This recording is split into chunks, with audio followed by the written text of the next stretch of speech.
ತಾಯಿ ಕ್ರಿಶ್ಚಿಯನ್ ಸಮುದಾಯದವರು, ಅವರ ಮಗನನ್ನು ತಂದು ಇಲ್ಲಿ ಬಂಟ ನೇಮಕ್ಕೆ ಕಟ್ಟಿಸಿರುವಂತ. ಕಾಂತಾರ ಬಂದ ಮೇಲೆ ಎಲ್ಲ ಕಡೆ ಅದೇ ನಮಗೆ ಡಿಮಾಂಡ್, ನೇಮ ಜೋರಾಗ್ಬೇಕಂತ ಹೇಳಿ.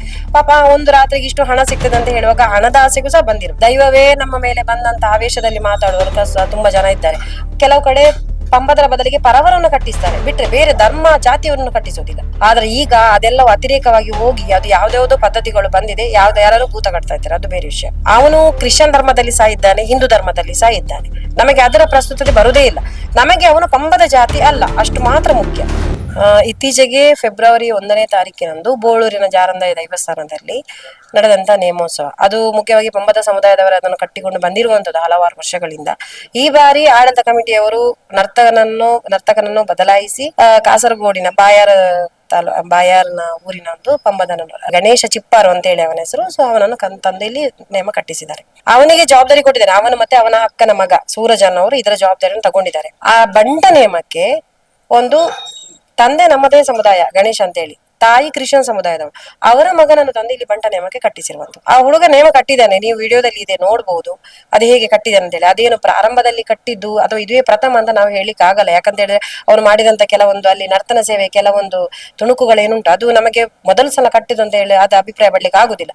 ಸೊ ಹಾಗಾಗಿ ಅವನು ಕಟ್ಟಿದ್ದಾನೆ. ಇದು ಆಡಳಿತ ಮಂಡಳಿಯವರಿಗೆ ಗೊತ್ತಿಲ್ಲ. ಇದು ವಿಷಯ ನನಗೆ ಗೊತ್ತಾದ್ಮೇಲೆ ನಾನು ಅವರಿಗೆ ಕೇಳಿದ್ದೇನೆ, ಹೀಗೆ ನಿಮಗೆ ಅದು ಗೊತ್ತಿತ್ತಾ? ಅವ್ರಿಗೆ ಗೊತ್ತೇ ಇರಲಿಲ್ಲ. ಪ್ರಾಮಾಣಿಕವಾಗಿ ಅವರು ಹೇಳುದು, ಇಲ್ಲ ಮೇಡಮ್ ನಮಗೆ ಇದು ವಿಷಯ ಗೊತ್ತಿಲ್ಲ ಅಂತ. ಅವಾಗ್ಲೇ ಅವ್ರಿಗೂ ಚಿಪ್ಪಾರು ಗಣೇಶ್ ಅವರಿಗೆ ಕೇಳಿದ್ದಾರೆ, ಹೀಗೆ ನೀವು ಈ ತರ ಮಾಡಿದ್ದೀರಾ ಅಂತ ಹೇಳಿ. ಅದಕ್ಕೆ ಅವರು ಹೌದು, ಆದ್ರೆ ತಂದೆ ನಮ್ಮ ಕಡೆಯವ, ನಮ್ಮ ಜಾತಿ. ನಮ್ಮಲ್ಲಿ ಏನಂತ ಸರ್, ತಂದೆ ಅಥವಾ ತಾಯಿ ಇಬ್ರು ನಮ್ಮದೇ ಸಮುದಾಯದವರು ಕಡ್ಡಾಯವಾಗಿ ಆಗಿರ್ಬೇಕು. ಯಾಕಂದ್ರೆ ನಮಗೆ ಇಳುದು ಅಳಿಯ ಕಟ್ಟು, ನಮಗೆ ಮಕ್ಕಳ ಕಟ್ಟಲ್ಲ. ನಮಗೆ ಅಳಿಯ ಕಟ್ಟಿನಲ್ಲಿ ನಾವು ತಂದೆ ತಾಯಿ ನಮ್ಮ ಪಂಬದ ಸಮುದಾಯಕ್ಕೆ ಸೇರಿದ್ರೆ ಮಾತ್ರ ನೇಮ, ಅಥವಾ ಬೇರೆ ಕೂಡ ತುಳುನಾಡದ ಇದು ನರ್ತನ ಪರಂಪರೆ ಹಾಗೇನೆ ಇದೆ. ಸೊ ಅದು ಬಿಟ್ಟು ಇವರು ಈ ತರ ಒಂದು ಮಾರ್ಗವನ್ನು ಅನುಸರಿಸಿದ್ದಾರೆ. ಕಾರಣ ಅದಕ್ಕೆ ಹಲವಾರು ಇರ್ಬೋದು. ಒಂದು, ಅವರಿಗೆ ಅಲ್ಲಿ ನೇಮ ಸ್ವಲ್ಪ ಗರ್ದಾಗ್ಬೇಕಂತ ಇರ್ತದೆ.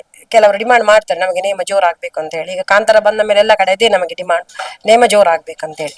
ಅದಕ್ಕೋಸ್ಕರ ವಯಸ್ಸಾದವರಿಗೆ ಅದು ಆಗುದಿಲ್ಲ, ಚಿಕ್ಕ ಮಕ್ಕಳಂತಂದು ಸ್ವಲ್ಪ ಕುಣಿಸ್ತಾರೆ ನೇಮ ಗಮ್ಮತ್ತಾಗ್ಬೇಕಂತ.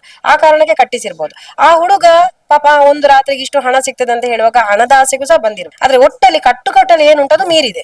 ಅದನ್ನು ನಾನು ಬೇರೆಯವರ ಗಮನಕ್ಕೆ ತಂದು ಇಷ್ಟು ದಿವಸ ಆಗಿದೆ, ಯಾರಾದ್ರ ಬಗ್ಗೆ ಒಂದು ಪ್ರಶ್ನೆ ಮಾಡ್ಲಿಲ್ಲ. ಅದ್ ಬದಲಾಗಿ ನನ್ನ ಬಾಯಿಯ ಮುಚ್ಚಿಸ್ಲಿಕ್ಕೆ ಹೋಗಿದ್ದಾರೆ. ಸೊ ಅದಕ್ಕೋಸ್ಕರ ನಾನು ಅದನ್ನ ಸಮಾಜದ ಮುಂದೆ ಇಡ್ಲಿಕ್ಕೆ ಈ ತರ ಬಂದಿರುವಂತದ್ದು. ಕೊಟ್ಟಿದ್ದೇನೆ ಸಾಮಾಜಿಕ ಹೋರಾಟಗಾರರಂತ ಹೇಳಿದೆ. ದೈವವೇ ನಮ್ಮ ಮೇಲೆ ಬಂದಂತ ಆವೇಶದಲ್ಲಿ ಮಾತಾಡುವವರು ತುಂಬಾ ಜನ ಇದ್ದಾರೆ. ಅವ್ರ ಹತ್ರ ಸಹ ಹೇಳಿದ್ದೇನೆ. ಅವರು ಹೇಳಿದ್ದು ಸಹ ಅದೇ, ಅದು ತಂದೆ ನಮ್ಮ ಜಾತಿ ಅಲ್ವಾ ಅಂತ ಹೇಳಿ ಬಂದ ಉತ್ತರ ನಮಗೆ ಗಮನಕ್ಕೆಲ್ಲರದು ತಂದಾಗಿದೆ. ಆದ್ರೆ ಅದಕ್ಕೆ ಯಾರು ಸಹ ಪೂರಕ ಪ್ರತಿಕ್ರಿಯೆ ನನಗೆ ನೀಡಿಲ್ಲ. ಅದಕ್ಕೋಸ್ಕರ ನಾನು ಇಲ್ಲಿ ಬಂದಿರುವಂತದ್ದು. ರಾಜನ್ ದೈವಗಳಿಗೆ ನಮ್ಮ ಈ ಸೀಮೆಯಲ್ಲಿ ಪ್ರಸ್ತುತವಾಗಿ ಲಭ್ಯವಾಗಿರುವಂತಹ ಸಮುದಾಯ ಅಂತ ಹೇಳಿದ್ರೆ ಪಂಬದ ಸಮುದಾಯ. ಸೊ ಆಗಿನಿಂದಲೂ ಅದೊಂದು ಪರಂಪರೆ ನಡೆದುಕೊಂಡು ಬಂದಿರುವಂತದ್ದು. ಪರವರು ಸಹ ಇದಕ್ಕೆ ಕಟ್ತಾರೆ. ಈಗ ಆಲ್ಟರ್ನೇಟಿವ್ ಆಗಿ ಕೆಲವು ಕಡೆ ಪಂಬದರ ಬದಲಿಗೆ ಪರವರನ್ನು ಕಟ್ಟಿಸ್ತಾರೆ, ಬಿಟ್ರೆ ಬೇರೆ ಧರ್ಮ ಜಾತಿಯವರನ್ನು ಕಟ್ಟಿಸೋದಿಲ್ಲ. ಅಂದ್ರೆ ಒಂದು, ಈ ವಿಚಾರವಾಗಿ ನಾನು ಅವನು ಪ್ರಶ್ನಿಸಿದಾಗ ಅವರು ಆಡಿರುವಂತಹ ಮಾತುಗಳು ಒಂದು. ಎರಡನೇದು ಏನಂತ ಹೇಳಿದ್ರೆ, ನಮಗೆ ಒಂದು ಮುಂದಿನ ನಮ್ಮ ತಲೆಮಾರಿಗೆ ಏನಾದ್ರೂ ಇದರದೊಂದು ಸಂಪನ್ನತೆ ಬೇಕು, ಅದನ್ನು ಉಳಿಸ್ಕೋಬೇಕು ನಾವು. ನಮ್ಮ ಒಂದು ದೈವ ನರ್ತಕರಿಗೆ ಒಂದು ಕಡ್ಡಾಯವಾದ ನಿಯಮ ಅಂತ ಹೇಳಿದ್ರೆ, ಅವರಿಗೆ ಯಾರಾದ್ರೂ ಹೊಡೆದ್ರೆ ಮತ್ತೆ ಅವರಿಗೆ ಸರ್ಜರಿಗಳಾದ್ರೆ ಅವರು, ಅಥವಾ ಯಾವ್ದಾದ್ರು ಅಂಗ ಕಣ್ಣು ಕೈ ಕಾಲು ಯಾವ್ದಾದ್ರು ಊನ ಆದ್ರೆ ಅವರು ಭೂತ ಕಟ್ಟುವ ಆಗಿಲ್ಲ. ಆದ್ರೆ ಈಗ ಅದೆಲ್ಲವೂ ಅತಿರೇಕವಾಗಿ ಹೋಗಿ ಅದು ಯಾವ್ದಾವ್ದೋ ಪದ್ಧತಿಗಳು ಬಂದಿದೆ, ಯಾರು ಭೂತ ಕಟ್ತಾ ಇದ್ದಾರೆ, ಅದು ಬೇರೆ ವಿಷಯ. ಮಾತಾಡಿದ್ದೇನೆ ನಾನು. ಅವ್ರು ಮಾತಾಡ್ಲಿಕ್ಕೆ ಒಪ್ಲಿಲ್ಲ ನನ್ನ ಹತ್ರ. 2 ಶಬ್ದ ಮಾತಾಡಿ ಫೋನ್ ಕಟ್ ಮಾಡಿತ್ತು. ನಿನ್ಗೆ ಅನಗತ್ಯ ವಿಚಾರ ಅದೆಲ್ಲ ಅಂತ ಹೇಳಿದ್ರು. ಅವರೇ ಹೇಳಿದ್ರು, ನಿನಗೆ ಯಾಕೆ ಅದೆಲ್ಲ ವಿಷಯ ಅಂತ. ನಿನಗೆ ಅದೆಲ್ಲ ವಿಷಯ ಅಲ್ಲ, ನಮಗೆ ಅವರು ಹೇಳಿದ್ದಾರೆ ನಿಮಗೆ ಬಿಡುದಿಲ್ಲ ಹಾಗೆಲ್ಲ ಹೇಳಿದ್ದಾರೆ. ನೀನು ಸುಮ್ಮನೆ ಇದ್ರೆ ಒಳ್ಳೇದು, ನಿಮಗೆ ಬಿಡುದಿಲ್ಲ ಹಾಗೆಲ್ಲ ಹೇಳಿದ್ದಾರೆ. ಅದು ತುಂಬಾ ಆಗಿದೆ. ಮನೆಗೆ ಫೋನ್ ಮಾಡಿದ್ದಾರೆ, ನಮ್ಮ ಯಜಮಾನರಿಗೆ ಫೋನ್ ಮಾಡಿ ಸಹ ಹೇಳಿದ್ದಾರೆ, ಅವಳನ್ನು ಬಾಯಿ ಮುಚ್ಚಿಸಿ ಕೂತ್ಕೊಳ್ಳಿಕ್ಕೆ ಹೇಳು ಅಂತೆಲ್ಲ ಹೇಳಿದ್ದಾರೆ. ಬೇರೆಯವರನ್ನ ಎಲ್ಲ ಫೋನ್ ಮಾಡಿಸಿದ್ದಾರೆ ನನಗೆ. ಆದ್ರೆ ನನಗೆ ನನ್ನ ಧರ್ಮದ ಏನುಂಟು, ನನಗೆ ಅದರ ನಂಬಿಕೆ ಜಾಸ್ತಿ. ನಾವು ಅದ್ರ ಚಾಕಿರಿ ಮಾಡೋರು ನಮ್ಮ ಮನೆಯಲ್ಲಿ ಸಹ ಉಂಟು. ಹಾಗಾಗಿ ಅದು ಅಲ್ಲಿ ಒಂದು ಏನೋ ತಪ್ಪಾಗ್ತಿದೆ ಅಂತ ಹೇಳುವಾಗ ನಮ್ಮದು ಸಾಮರ್ಥ್ಯ ಎಷ್ಟುಂಟು ಅಷ್ಟು ನಾವು ಧ್ವನಿ ಎತ್ತುತ್ತೇವೆ. ಮತ್ತೆ ಅದಕ್ಕೆ ಬಿಟ್ಟದ್ದು, ಅದು ಹೇಗೆ ತಗೊಂಡೋಗ್ತದೆ ಹಾಗೆ. ಅವನು ಕ್ರಿಶ್ಚಿಯನ್ ಧರ್ಮದಲ್ಲಿ ಸಹ ಇದ್ದಾನೆ, ಹಿಂದೂ ಧರ್ಮದಲ್ಲಿ ಸಹ ಇದ್ದಾನೆ. ನಮಗೆ ಅದರ ಪ್ರಸ್ತುತತೆ ಬರುವುದೇ ಇಲ್ಲ. ನಮಗೆ ಅವನು ಪಂಬದ ಜಾತಿ ಅಲ್ಲ, ಅಷ್ಟು ಮಾತ್ರ ಮುಖ್ಯ.